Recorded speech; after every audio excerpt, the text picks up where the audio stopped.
కులాన్వయరత్నదీపం శ్రీరాఘవం దశరథాత్మజమప్రమేయం సీతాపతిం రఘుకులాన్వయరత్నదీపం వాజానుబాహుం అరవిందదళాయతాక్షం రామం నిశాచర వినాశకరం నమామి.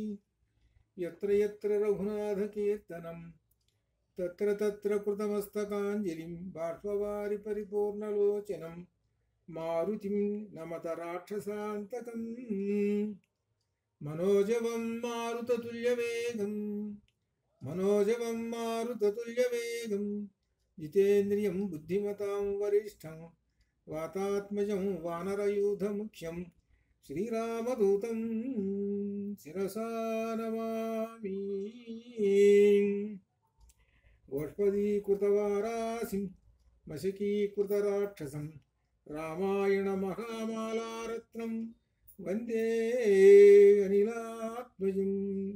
ఉల్లంఘ్య సింధోస్సలిలం సలీలం యశోకవన్యం జనకాత్మజాయాహం ఆదాయ తేనైవ దదాహ లంకాం నమామి తం ప్రాంజలిరాంజనేయం. బుద్ధిర్బలం యశోధైర్యం నిర్భయత్వమరోగత అజాడ్యం వాక్పటుత్వం చ హనుమస్మరణాత్ భవేత్. యః కర్ణాంజలి సంపుటైరహ సంయత్ పిబత్యాదరాత్ అహరహ సంయక్ పిబత్యాదరాత్ వాల్మీకేర్వదనారవిందగళితం రామాయణాఖ్యం మధు జన్మవ్యాధిజరా విపత్తిమరణైః అత్యంతసోపద్రవం సంసారం సవిహాయ గచ్చతి పుమాన్ విష్ణోః పదం శాశ్వతం. పరం శాశ్వతం రామాయ రామచంద్రాయ రామభద్రాయ వేధసే రఘునాథాయ నాథాయ సీతాయ పతయే నమః. సీతా కూజంతం రామ రామేతి మధురం మధురాక్షరం ఆరుహ్య కవితాశాఖా వందే వాల్మీకి కోకిలం. ఓం పరబ్రహ్మణే నమః. పరబ్రహ్మణే నమః. రామాయణము బాలకాండలో ఆధ్యాత్మికం అనగా అద్వైత సిద్ధాంతం ఏమున్నది అనేటువంటి దాన్ని కూడా మనం అధ్యయనం చేస్తూ సాగిస్తున్నాం ఈ రామాయణ కావ్యాన్ని. ఇప్పుడు ఇందులో ఇంతవరకు వచ్చినటువంటి విశేషం అంతా రామచంద్రమూర్తి రామలక్ష్మణులు ఇద్దరు విశ్వామిత్రుని వెంట మిథిలా నగరానికి వచ్చారు. ఈ మిథిలా నగరానికి వచ్చిన తర్వాత ఇక్కడ జరిగినటువంటి విశేషాలు ఏమిటి అని అంటే దీనిలో విశేషం జనక మహారాజు రామలక్ష్మణులు చూశాడు. చూసి చాలా గొప్పగా ఉన్నారు వీళ్ళు, వాళ్ళని వర్ణించారు. వీళ్ళు దేవలోకం నుంచి వచ్చారా వీళ్ళు అన్నట్టుగా ఉన్నారు అని కూడా అన్నాడు.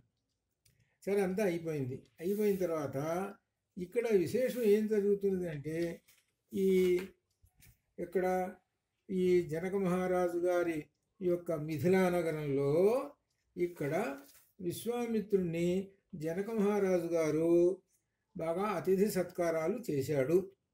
చేసిన తర్వాత అప్పుడు జరిగినటువంటిది ఏమిటంటే విశ్వామిత్రుణ్ణి స్వామి మీరేమిటి ఆజ్ఞ ఇవ్వండి అన్నాడు. ఎవరు? జనక మహారాజు గారు.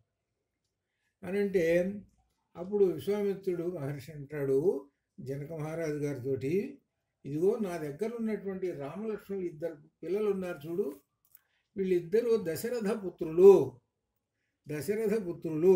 క్షత్రియులు, లోక ప్రసిద్ధులు. వీరు నీ దగ్గర ఉన్నటువంటి శివధనుస్సును దర్శించవలనని కోరికతో ఉన్నారు అన్నాడు. కాబట్టి వీరికి శివధనస్సును చూపుము. మీరు ఈ ధనస్సును చూచి వీళ్ళు వాళ్ళ తమ యొక్క కోరిక నెరవేరింది, చూసామండి ధనస్సులు చాలా బాగుంది అని ఏదో అనుకుంటారు. సరే అప్పుడు వాళ్ళ దారిని వాళ్ళు వెళ్ళిపోతారు. వీళ్ళు ఎందుకు వచ్చారయ్యా నా పక్కన ఉన్నటువంటి నా దగ్గర ఉన్నటువంటి ఈ రామలక్ష్మణులు అంటే నీ దగ్గర ఉన్న శివధనస్సును దర్శించటానికి వచ్చారు అన్నాడు. అన్న తర్వాత ఇప్పుడు జనక మహారాజు గారు శివధనుస్సు యొక్క వృత్తాంతం చెప్పడం మొదలుపెట్టాడు. ఇది ఎక్కడి నుంచి వచ్చింది శివధనుస్సు ఏమిటి దీని గురించి అని. ఇప్పుడు మనం వెనకటి చరిత్ర దీనిలోకి వెళతాం. ఏమిటి? దక్ష యజ్ఞంలోకి వెళదాం. దక్షయజ్ఞం అనేటువంటి కథ మనకందరికీ తెలుసు. శివుడికి కోపం వచ్చింది. శివుడికి కోపం వచ్చి ఆయన ఏం చేశాడు, ధనుస్సుతో తన దగ్గర ఉన్న ధనుస్సుతో మొత్తాన్ని నాశనం చేస్తాను, ఈ దేవతలను ఏంటి అందరినీ కూడా, ఎందుకంటే నాకు యజ్ఞభాగం ఇవ్వలేదు కాబట్టి నేను అందరినీ అని ఆయన సిద్ధమైనాడు ఆ ధనుస్సు పట్టుకొని. అప్పుడు దేవతలందరూ ప్రార్థించారు, ఏ శివ శరణు శరణు, ఓ కోపం ఉపసంహరించుకోవయా అని ఆ విధంగా శరణు పెడితే కోపం ఉపసంహరించుకున్నాడు శివుడు. ఆ శివుని దగ్గర ఉన్నది ఆయన యొక్క ధనుస్సు. అయితే ఈ ధనుస్సుని శివుడు గారు ఏం చేశాడనమాట, దేవతలలో ఒక దేవరాతుడు అనేటువంటి వానికి దేవతలకు ఇచ్చేశాడు. అయితే దేవతలు ఏం చేశారు, సూర్యవంశంలో ఉన్నటువంటి దేవరాతుడు అనే రాజుగారికి ఇచ్చాడు. శివుడేమో దేవతలకు ఇచ్చాడు. దేవతలు వీళ్ళ సూర్యవంశం కాదు, ఎవరిది జనక మహారాజు సూర్యవంశం కాదు, దశరథుడు సూర్యవంశం. జనక మహారాజు గారి వంశంలో ఉన్నటువంటి దేవరాతుడు అనే ఆయనకి ఇచ్చాడు. ఇంతకీ జనక మహారాజు గారు సూర్యవంశమా చంద్రవంశమా అనేటువంటి ఇక్కడ రాలేదు. సూర్యవంశం ఒక దశరథుడిదే. ఇక్కడ విశేషం ఏమిటంటే దేవతలకి శివుడు ఆ ధనుస్సుని ఇచ్చేస్తే ఆ దేవతలు ఆ శివధనుస్సుని జనక మహారాజు గారి యొక్క వంశంలో ఉన్న రాజుగారు దేవరాతుడికి ఇచ్చారు. ఇది విషయం ఇక్కడ. సరే, ఆయన దగ్గరికి ఇచ్చారు. ఆయన దేవరాతుడు గారు ఆ శివధనుస్సుని అట్ట పెట్టుకొని కూర్చున్నాడు. ఆయన ఉంటే అదే పరంపరగా వస్తూ ఉన్నది. ఆ రాజుగారు ఎప్పుడో వెళ్ళిపోయినాడు. ఆ రాజుగారు అట్ట పోయినారు. చివరికి జనక మహారాజు గారు ఇచ్చాడు. ఈ జనక మహారాజు గారు ఏం చేసాడనంటే ఇక్కడ ఇట్లుండగా ఆయన ఒక యజ్ఞం చేయాలని అనుకున్నాడట. అనుకొని యజ్ఞం చేయడానికి ముందుగా యజ్ఞ భూమిని దున్నుతారు. అనగా శుభ్రంగా దున్ని శుభ్రం చేసి ఆవు పంచకమంతా పోసి బ్రహ్మాండం కలిగి ఇవంతా చేసేస్తారు. ఇలా చేస్తారు యజ్ఞం చేసేటువంటి ప్లేస్. అక్కడ ఏం చేశాడు, దున్నుతున్నాడు. ఎవరు, ఈ జనకరాజు గారు ఆ యజ్ఞ భూమిని దున్నుతున్నాడు. దున్నుతుంటుంటే ఆ నాగలి చాలుకి ఒక పెట్టె దొరికింది. ఆ పెట్టెలో సీత అనేటువంటి ఆమె ఒక కన్య లభించింది. ఆ కన్య లభించింది క్షీరము ద్వారా లభించింది కాబట్టి సీత అని పేరు పెట్టేశాడు. అది అసలు పేరు ఏమిటి, జనకుని యొక్క కూతురు కనుక జనకుడికి నాకు సొంత కూతురుగా భావించుకుంటున్నాను అన్నాడు కాబట్టి జానకి అన్నారు. విదేహ దేశం రాజు కాబట్టి వైదేహి అన్నారు. విదేహ దేశం వాళ్ళది. ఆ విదేహ దేశం రాజు కాబట్టి వైదేహి అన్నారు. తండ్రి జనకుడు కాబట్టి జానకి అన్నారు. సీత అనేటువంటి పేరు అప్పుడు పెట్టుకున్నారు. ఇన్ని పేర్లు ఉన్నాయి ఈమెకి. సరే, ఆ అమ్మాయి దొరికింది. ఎవరికి, సీత అనేటువంటి అమ్మాయి దొరికింది. ఎవరికి, జనక మహారాజుకి. ఇక్కడ ఒక పదం వేశాడు, అయోనిజ. సీత అయోనిజ. అయోనిజ అని అంటే యోని నుండి పుట్టినటువంటిది కాదు.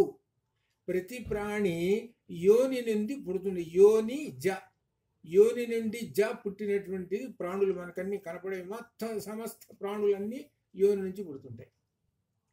ఆ యోని నుంచి పుట్టేటువంటి ప్రాణులకు అన్నింటికి విశేషం ఏముంటాయంటే త్రిగుణాలు ఉంటాయి. సత్వరజస్తమో గుణాలు ఉంటాయి. సత్వరజస్తమో గుణాలతో ఉంటాయి అన్నమాట. ఏవి, సమస్తమైనటువంటి ఈ ప్రాణులన్నీ కూడా సత్వరజస్తమో గుణాలు.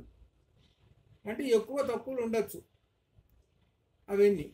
ఇక్కడ అయోనిజ అని అంటే ఎటువంటి త్రిగుణములు లేనటువంటిది అని అర్థం. ఇది ఇక్కడ అర్థం. అనగా సత్వరజస్తమో గుణములు లేనిది అనగా నిర్గుణము అని అర్థం.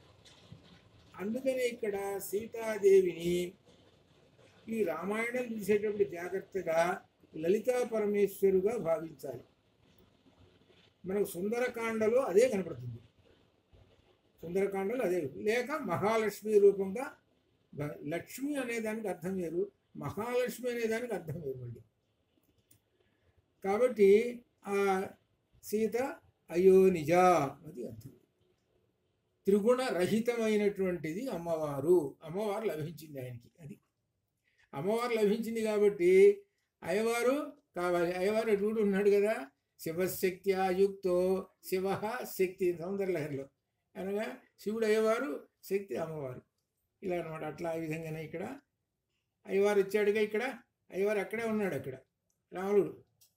సరే ఇక్కడ సరే ఇప్పుడు ఇక చెబుతున్నాడు జనకరాజు గారు, నా కుమార్తె ఉన్నదండి, సరే పెరిగి పెద్దదైందండి, సరేనండి.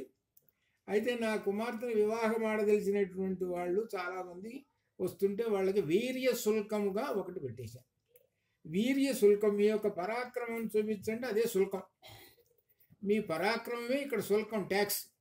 శుల్కం అనే దానికి ట్యాక్స్ అని పెట్టుకుంటాను చూడండి. అట్లా మీ పరాక్రమం చూపించిన పరాక్రమంలో గెలిస్తే సీతనిచ్చేస్తారు, అదనమాట.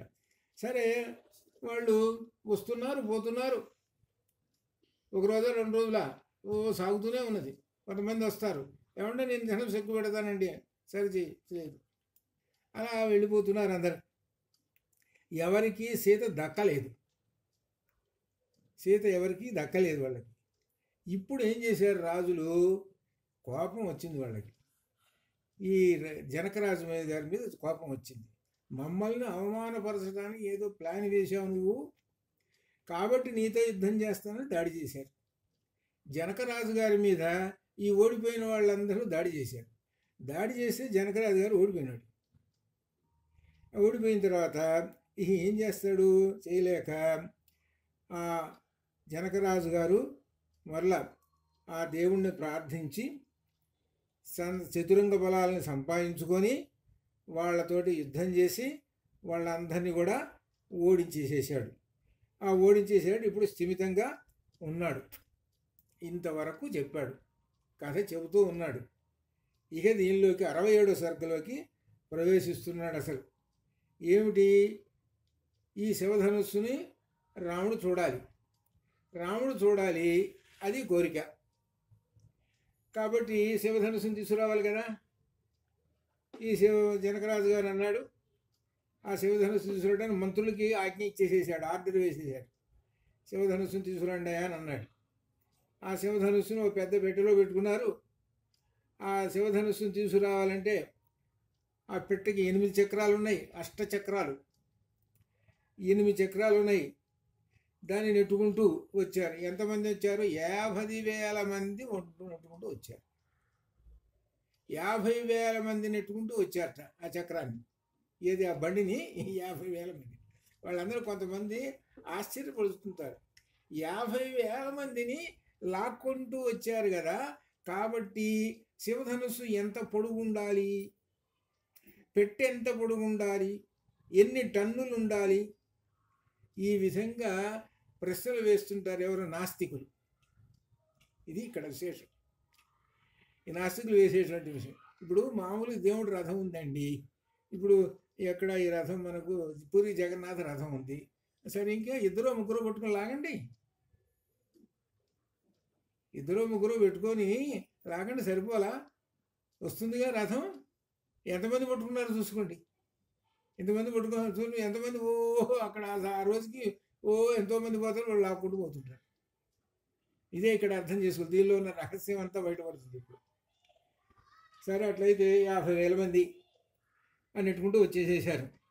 వచ్చేసి సెంటర్లో పెట్టారు ఆ బండిని, 8 చక్రాల బండి, దాని మీద శివధనస్సు ఉంది. సరే అప్పుడు 50,000 మంది నెట్టుకొని వచ్చేసారు కదా. అప్పుడు మిథిలాపతి రాజేంద్ర ఎవరంటున్నారు, విశ్వామిత్రుడు, మీరు ఈ ధనస్సును రామునకు చూపదలుచుకున్నారో ఆ ధనస్సు ఇదే, ఇది సర్వరాజాత్యది. హే విశ్వామిత్ర, మీరు అడుగుతున్నారు కదా రాముడు చూడాలని, అదేనండి ఈ ధనుస్సు అన్నాడు. సరే ధనుస్సు అని అన్నారు. సరే అయిపోయింది. జనక మహారాజు గారు నమస్కారం చేశాడు విశ్వామిత్రుడికి. సరే ఆ తర్వాత ఇక ఆ జనక వంశీయులు ఈ ధనుసును ఎక్కుపెట్టలేకపోయినారు, మహామహా వీరులే ఎక్కువ పెట్టుకోలేకపోయినారు. ఇక మానవులనే వాళ్ళు ఎవ్వరూ ఎక్కువ పెట్టలేకపోయినారు. సురలు, దేవతలు, యక్షులు, గంధర్వులు, కిన్నరులు, దేవగణం ఎంతమంది ఉన్నారు, వాళ్ళందరి చేత వల్ల కూడా కాలేదు. ఇది ఎవరిది, శివధనుస్సు అయ్యా, నేను శివధనుస్సు అంటే మాటలా. సరే ఎవ్వరూ ఎక్కువ పెట్టలేకపోయినారు. మహామహిమాన్వితమైన ఈ ధనుస్సును వంచుట, నారి బిగించుట, బాణం సంధించుట, నారిని లాగుట ఎవరికి సాధ్యము కాదు అని చెబుతున్నాడు. ఇంత గొప్పది. చూడటానికి అన్ని ధనుస్సులు మాదిరిగానే కనపడుతున్నది.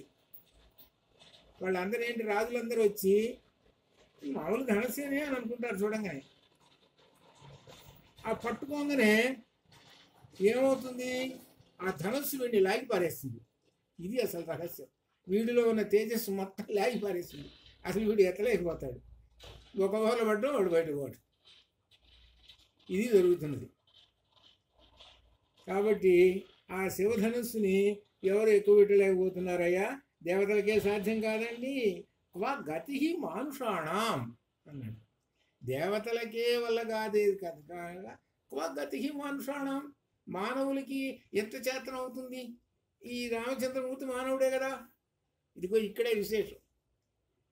జనక మహారాజు గారు ఏం చూసి, వీళ్ళిద్దరిని చూసి, ఓ చాలా అందంగా ఉన్నారు, చాలా బాగున్నారు అని అనుకున్నాడు కదా.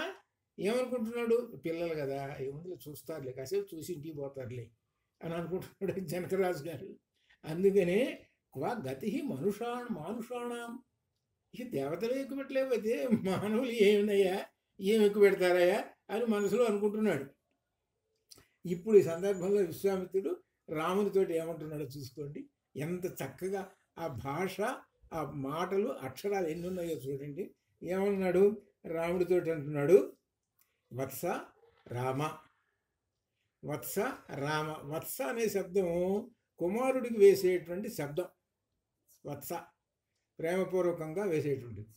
వత్స రామ, ధనుహు ధనుస్సును, పశ్య చూడుము. ఈ పదాలు ఎన్ని ఉన్నాయి చూడు. వత్స రామ ధను పశ్య, అంతేనండి, ఇంకేమల్లా. పశ్య చూడుము అన్నాడు.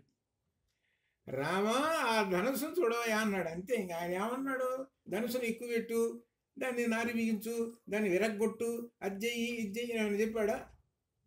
ఆయన ఏం చెప్పాడు, ధనుసు చూడవయా అక్కడ అన్నాడు. సరే, ఇంక ఈయన గారు ఆ మహర్షి వచనానుసారం రాముడు పెట్టె దగ్గరికి వచ్చాడు. ఆ ధనుస్సును చూచి ఈ విధంగా రామచంద్రమూర్తి అంటున్నాడు, హే బ్రహ్మర్షి. చూసి ఇప్పుడు భావిస్తున్నాడు, బ్రహ్మర్షి అయినాడు కదా ఎవరు, విశ్వామిత్రుడు. ఇంత క్రితం హే భగవన్ అనేవాడు. ఇప్పుడు అంతా కథ అంతా విన్నాడు కదా, విశ్వామిత్రుడి కథ అంతా. ఇప్పుడు బ్రహ్మర్షి అంటున్నాడు. ఎవరు, రామచంద్రమూర్తి. హే బ్రహ్మర్షి, ఈ ధనుస్సును ముందుగా మొట్టమొదటగా హస్తముతో స్పృశిస్తాను, నా చేతితోటి అలా తాకుతా అన్నాడు. నా చేతితోటి అలా తాకేస్తాను, తర్వాత కదల్చి ఎక్కువ పెట్టేందుకు ప్రయత్నిస్తాను. అంతటా విశ్వామిత్ర జనకులు ఆ విధంగా సరి చేయబోయా, నీకు తోచినట్టు చేయి బాబు అన్నారు. అనేటప్పుడు అన్న తర్వాత రాముడు శివధనస్సును లీలగా, అనగా అర్థం ఏంటి, సులభముగా, అది చాలా సులభంగా ధనుస్సును ఆ సెంటర్ మధ్య ఎంత ఇట్లా పట్టుకొని, ఇలా ఉన్నదాన్ని ఇలా పట్టుకొని ఒక్కసారి ఇలా పైకి లేపాడు. ఈ ఉన్న చూసే వాళ్ళందరికీ రెప్ప వాల్చకుండా ఆశ్చర్యంతో రెప్ప కొట్టడం లేదు, ఆశ్చర్యం అయిపోయినారు. ఏమిటి ఊరికనే ఇలా తీసేసాడు ఈ పిల్లవాడు, దేవతలు కూడా చేత కాలేదు. వాళ్ళందరి ఆ ఆశ్చర్యానికి అంతులేని ఆశ్చర్యంలో ఉండిపోయినారు వాళ్ళు. మానవులు కానీ ఎవ్వరు కూడా అనాయాసంగా ఎక్కువ పెట్టలేరే. ఇది ధర్మాత్ముడు మహాయశశాలి నరశ్రేష్ఠుడైన రాముడు దీనిని ఆకర్ణాంతము లాగాడు అని. దాన్ని ఇట్లా ఆకర్ణాంతం అంటే చెవులు అని అది ఇట్లా పట్టుకొని ఇట్లా లాగుతుంటే నారి ఈ చెవు ఇక్కడ దాకా, అది దాని అర్థం ఆకర్ణాంతం అంటాడు. ఆకర్ణాంతము లాగాడు. అప్పుడు ధనుసు ఏమైంది, విరిగింది. అప్పుడు పిడుగు వంటి ధ్వని వచ్చింది, పెద్ద ధ్వని వచ్చేసేసింది. వచ్చేసరికి పర్వతాలు బద్దలైపోయి ధ్వనులు, ఆ ధ్వనికి ఇంకా అందరూ కూడా, ఆ సభలో ఉన్న వాళ్ళందరూ కూడా మూర్ఛపోయినారండి. అందరూ పడిపోయినారు. అసలు మామూలుగా మనం పిడుగులు ఎన్ని వస్తుంటే మామూలుగా ఉన్నప్పుడు అబ్బో బాగా భయంగా ఉందిరా అని అనుకుంటాం మామూలుగానే. కానీ ఇప్పుడు మహా భయంకరం వచ్చేసి అందరూ పడిపోయినారు. కానీ జనకరాజు, రామలక్ష్మణుడు, విశ్వామిత్రుడు పడలేదు. వాళ్ళు మాత్రం అట్లా కూర్చున్నారు. ఒక 5 నిమిషాలు 10 నిమిషాలు గడిచింది. ఆ తర్వాత తేరుకున్నారు వీళ్ళు. అమ్మయ్య, నెమ్మదిగా లేచారు. చూస్తే ఏముంది, అక్కడ శివధనుస్సు 2 ముక్కలై కూర్చుంది. శివధనస్సు విరిగిపోయింది. ఇక ఎప్పుడు ఆ తర్వాత జరిగింది. ఇక జనకుడు మాట్లాడుతున్నాడు. ఏమని మాట్లాడుతున్నాడు అంటే, కొంత సమయంలో అందరూ లేచిన తర్వాత జనకరాజు గారు విశ్వామిత్రుడితో ఈ విధంగా అంటున్నాడు, హే భగవన్ అనగా హే విశ్వామిత్ర మహర్షి, ఇప్పుడు దశరథాత్మజుడి రాముని పరాక్రమాన్ని నేను ప్రత్యక్షంగా చూచాను. అత్యద్భుతము, ఊహింపశక్యము కానిటువంటి పరాక్రమము. కాబట్టి వీర్యశుల్కంగా నేను అన్నట్టుగా ఈయనకి ఇచ్చేస్తాను. ఎవరిని? సీతను. నా వంశానికి కీర్తి కూడా వస్తుంది అని ఈ విధంగా చెప్పాడు. నా ప్రాణ సమానురాలకు సీతను రామునకు ఇచ్చేదను అని చెప్పేశాడు. ప్రాణ సమానురాలకు సీతను ఈయనకి ఇచ్చేస్తాను అన్నాడు. అని చెప్పి, హే బ్రాహ్మణోత్తమ కౌశిక, మీ అనుమతితో నేను ఇప్పుడు వెంటనే నా మంత్రులని దశరథుడి దగ్గరికి పంపిస్తున్నా. వార్తాహరులను పంపించేసి జరిగిన సంగతి అంతా ఒక లేఖ రాసి చకచకా వెళ్తారు. వెళ్ళి ఆ దశరథుడు చెప్తారు, ఆ దశరథుడు వస్తాడు. అప్పుడు కళ్యాణం అనేటువంటి చూసుకోవచ్చు. అది ఉద్దేశం. దశరథుడు చెప్పేస్తాను అని చెప్పేశాడు. సరే ఓకే అన్నారు. సరేనయ్యా, ఇంకేం వెంటనే దశరథుడికి పంపించేసాయి. దశరథుడు ఎక్కడ? అయోధ్య. నువ్వున్నది ఎక్కడ? మిథిల. ఇక్కడ మిథిల అనేటువంటిది ఎక్కడంటే ఇప్పుడు ప్రస్తుతం బీహార్లో ఉంది అని అంటారు. ఏది దర్భాంగాను ఏదో ఉన్నది, దర్భాంగా ఏదో ఒకటి ఉన్నది. మన ఈయన ఎమ్మెల్యే సీట్ ఎవరిది? మన యూపీ చీఫ్ మినిస్టర్ది అని ఏదో అని అంటారు. ఇది మరి యూపీలో ఉందో దుర్భాంగానని ఏదో ఉన్నది ఇక్కడ.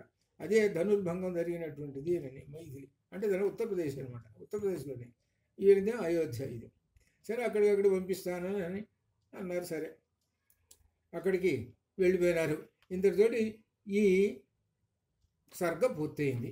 ఇప్పుడు అసలు మనకు ఏమిటి ఇందులో ఉన్నటువంటి అద్వైతం, ఇక్కడ దీనిలో ఉన్నటువంటి అద్వైతం ఏమిటి? శివధనుర్భంగం జరిగింది.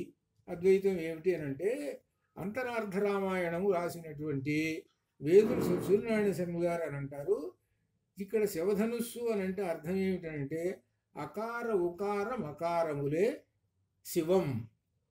అది అకార ఉకార మకారములే శివం అనమాట. ఓంకారము. ఇక్కడ ధనుస్సు అని అంటే ఓంకారము అని ఒక అర్థము. ఇక రెండవ అర్థం ఏమిటనంటే రెండవ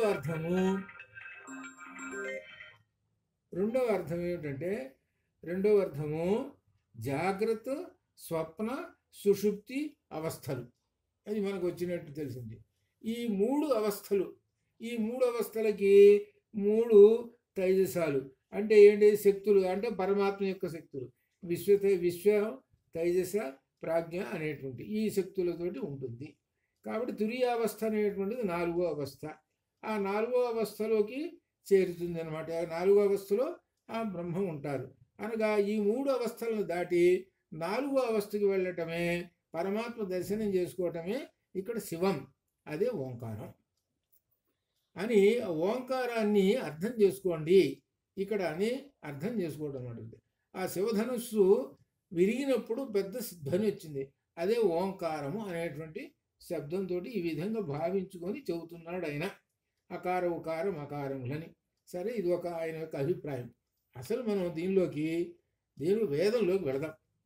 వేదంలో ఏం చెప్పారు అని అంటే ఇక్కడ మనకి దీనికి మూలము ఇక్కడ ఉందని మనం గ్రహించవచ్చు. ఇది ఏమిటనమాట? ఈ ఉపనిషత్తు ముండకోపనిషత్తు. ముండకోపనిషత్తులో ప్రణవో ధను, ఇక్కడికి శివధనుస్సు కరెక్ట్గా దానికి సరిపోతున్నది. ఈ మంత్రానికి శివధనుస్సు సరిపోతున్నది. ప్రణవో ధను శిరోహి ఆత్మా బ్రహ్మాతల్లక్ష్యం ఉచ్యతే అప్రమత్తేన వేద్ధవ్యం శరవత్తన్మయో భవేత్. ఇది అద్వైతం. ఇక్కడ శివధనుస్సు అనేటువంటి దానికి శివధనుర్భంగము అని అంటే, అనగా ధనుస్సులో నుంచి బాణం వదులుతున్నావు అని అంటే ఏమిటి దాని యొక్క అర్థం అని అంటే ఇక్కడ చెబుతున్నాడు. అది తెలుసుకోండి. ఏమిటంటే ప్రణవ ఓంకార మంత్రము, ధనుహు ఇల్లు. ఓంకార మంత్రమే ధనుస్సు. ఒక మాట చెప్పేసి ఓంకార మంత్రమే ధనుస్సు. మరి శివధనుస్సు అన్నారు కదా, శివం అంటేనే ఓంకారం కదా అర్థం. కాబట్టి శివుని యొక్క ధనుస్సు అనగా ఓంకారం అనేటువంటిది ధనుస్సు అని ఇక్కడ చెబుతున్నాడు. అది ఇక ఆత్మయే శరః బాణము. బ్రహ్మ అనగా పరబ్రహ్మమే, తత్ ఆ లక్ష్యం. ఇక్కడ ఏం చేయాలన్నమాట, దీనిలో బాణం. ఏంటి బాణం? ఆత్మయే, నీ యొక్క మనస్సుయే బాణము. అది ఎవరిని కొట్టాలి? పరబ్రహ్మాన్ని కొట్టాలి. అనగా పరబ్రహ్మం దగ్గరికి వెళ్ళాలి. నీ యొక్క మనస్సు ఎక్కడికి వెళ్ళాలి? సరాసరి పరబ్రహ్మం దగ్గర ఎక్కడికి కాకుండా వెర్రని వెళ్ళిపోతుండాలి. అక్కడ వెళ్ళి మధ్యలో ఏమన్నా వస్తే అన్నీ ఛేదించుకుంటూ వెళ్ళిపోవాలన్నమాట, అంతే. తత్ ఆ లక్ష్యము ఉచ్యతే అని చెప్పబడుతున్నది. ఇది అర్థం. పరబ్రహ్మాన్ని దర్శించుకోవడానికి ఎక్కడ ఆగకుండా బాణం వెళ్ళిపోతుండాలి అని ఇక్కడ నేను చెబుతున్నాడు. ఇక్కడ చెబుతున్నది ఏంటంటే ఓంకారం అనేది ధనుస్సు. అది నీ యొక్క ఆత్మ, నీ ఆత్మయే బాణము. ఆ బాణాన్ని ప్రయోగించము. నీ మనస్సుతో ఆ ధనుస్సును పట్టుకొని, ఓంకారం అనే దాన్ని పట్టుకొని నీ లక్ష్యం ఎక్కడ ఉండాలి? పరబ్రహ్మం ఎందు ఉండాలి. ఎలా చెయ్యాలి అంటే అప్రమత్తేన వేద్ధవ్యం. అప్రమత్తేన జాగ్రత్తగా మనస్సు దగ్గర పెట్టుకొని బాణం వదిలితే సరాసరి ఆ బాణం వెళ్ళి పరబ్రహ్మమును తాకుతుంది. ఇది ఈ బాణం వలన తత్మయ, నీ యొక్క లక్ష్యము జరిగిపోతుంది. నీ యొక్క లక్ష్యం ఏర్పడుతుంది. అనగా పరబ్రహ్మములో నీ యొక్క లక్ష్యము మనస్సు లీనమవుతుంది అని అర్థం చెప్తాడు. పరబ్రహ్మంలో నీ యొక్క మనస్సు లీనమైపోతుంది. ఓంకార మంత్రమే విల్లు, ఆత్మయే బాణం, పరమాత్మయే అనగా పరబ్రహ్మమే లక్ష్యము అని ఇక్కడ చెబుతున్నారు. కాబట్టి బాణాన్ని ఎక్కుపెట్టేటువంటి వాడు జాగ్రత్తగా మనసు దగ్గర పెట్టుకొని, అనగా నిశ్చయం అనేటి నిర్మలమైన మనస్సు, ఏకాగ్రమైనటువంటి మనస్సు, ఇటువంటి మనస్సుతోటి లక్ష్యాన్ని భేదించాలి. ఆ లక్ష్యం ఏమిటి? పరబ్రహ్మము. ఆ పరబ్రహ్మాన్ని చేరుకోవాలంటే పరబ్రహ్మమైనటువంటి వాచకాన్ని వదలాలి. ఆ వదలటం అంటే ఏమిటి? ఆ ఓంకారం అనే పరబ్రహ్మాన్ని నీ యొక్క మనస్సు అనే బాణంతో పంపించేసేసి, నీ మనస్సు అనేటువంటి బాణంలో ఉండాలి, అంతా ఉండవలసినటువంటి. మా బాణం కన్నా వంకర టింకర్లుగా పోతుంటే ఎడువబడిపోతుంటుంది. కనుక నీ లక్ష్యాన్ని చేసి భేదించుకోవాలి అని చెబుతున్నాడు అనమాట. కాబట్టి భగవంతుని పొందాలి అంటే వింటి నారిని సంధించి లక్ష్యాన్ని ఛేదించటము అనే దీనిలో. కాబట్టి ధనుస్సు ఓంకార మంత్రం, నారి అనేదేమో మనస్సు, ఆ తర్వాత బాణం అనేదేమో ఆత్మ, లక్ష్యం అనేటువంటిది చివరికి పరబ్రహ్మము. ఇక్కడ విశేషం ఏం చెబుతున్నారనమాట? నారి అనేటువంటి మనస్సు, బాణం అనేటువంటిది ఆత్మ అనగా జీవాత్మ.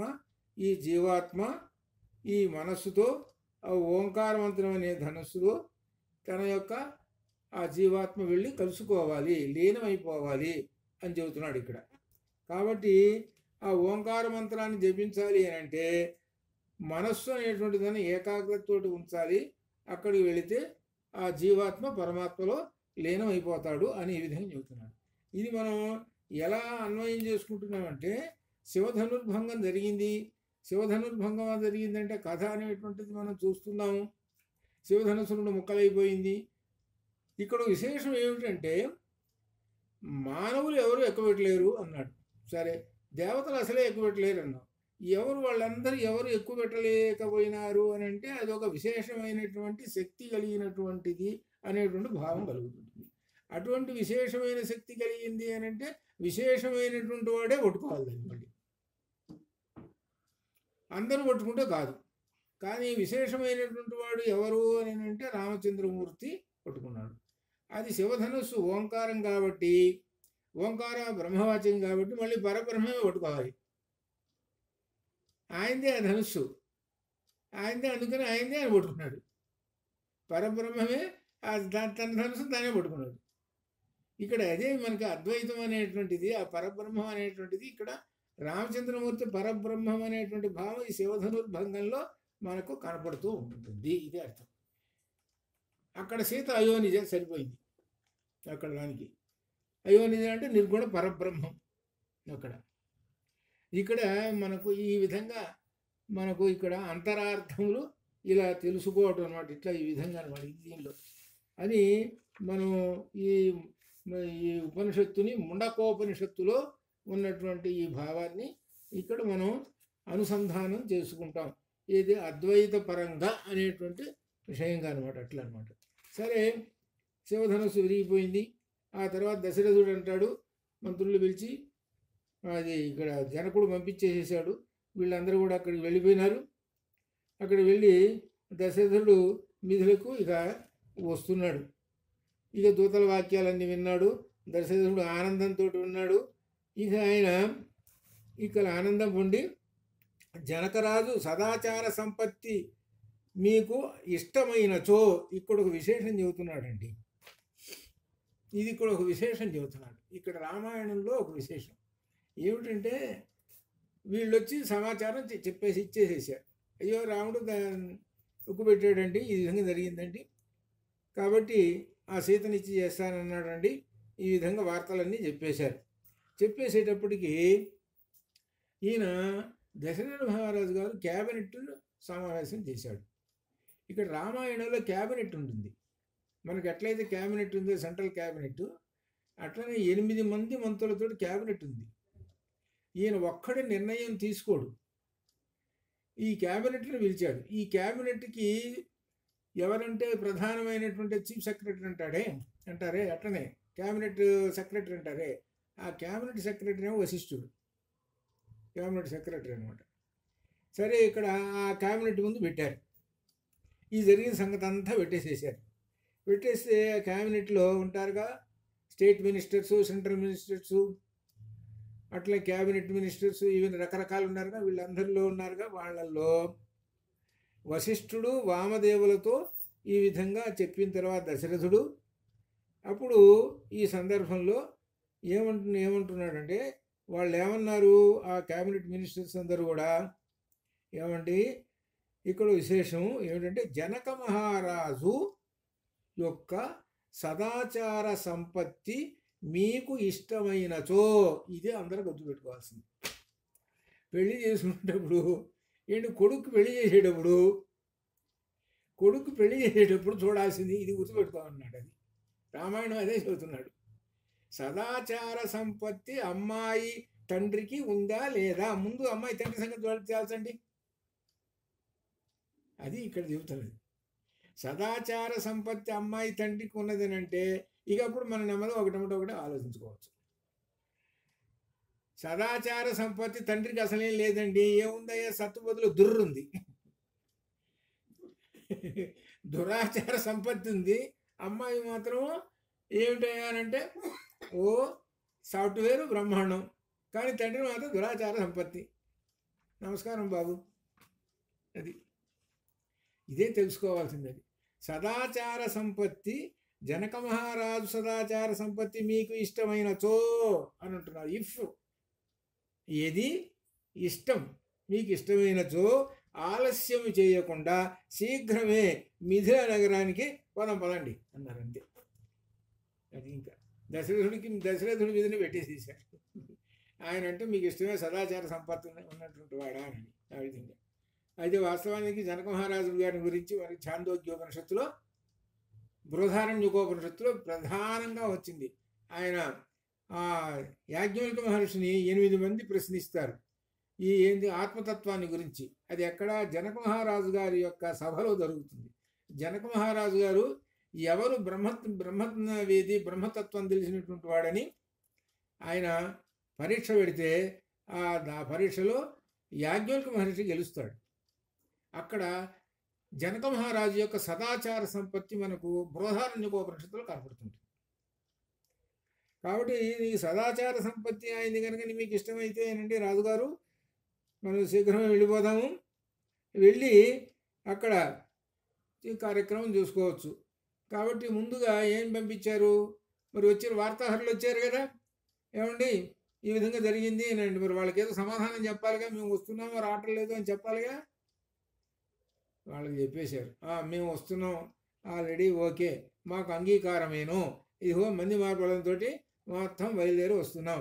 అయోధ్య అంతా కదిలి ఎక్కడికి వస్తుంది? మిథిలకు వస్తున్నది. ఇది అయోధ్య అంతా కదిలి మిథిలకు వస్తున్నది. ఇక పైన అంటే ఆ పైన ఎవరు? దేవతలు. అమ్మయ్య ఒక్కొక్క మెట్టు ఎక్కుతున్నామండి మనం అనుకుంటున్నారు. ఏంటో తెలిసిన మెట్టు. రామచంద్రమూర్తి ఎందుకు అవతరించాడు? దేవతలు ఎప్పుడు చూసిన వాళ్ళ గోల వాళ్ళదే. ఏమిటంటే వాళ్ళ గోల రావణాసురుడిని చంపడం కోసం. వీడి రోజు ఇబ్బంది పెడుతున్నాడు వీడు, ఈ రావణాసురుడు. ఎవరైనా లంక వైపు చూశాడో వాడు చచ్చాడే. ఎవడన్నా దేవత చూశాడు అనుకో, లంక ఎట్టుంది అని చూశాడు అనుకో, వాడు పట్టుకున్నాడురా. అంత భయపడిపోతున్నారు ఎవరు? దేవతలు. కాబట్టి వాళ్ళు ఆ రాక్షసుడిని, రావణాసురుడిని సంహరించడానికి రామావతారం వచ్చింది. రామావతారం ఒక్కడే వస్తే సరిపోతుందా? కాదు, సీత రావాలి. సీత కూడా వచ్చింది. మరి వీళ్ళిద్దరూ కలిసి భార్యాభర్తలుగా ఈ అరణ్యానికి రావాలి కదా.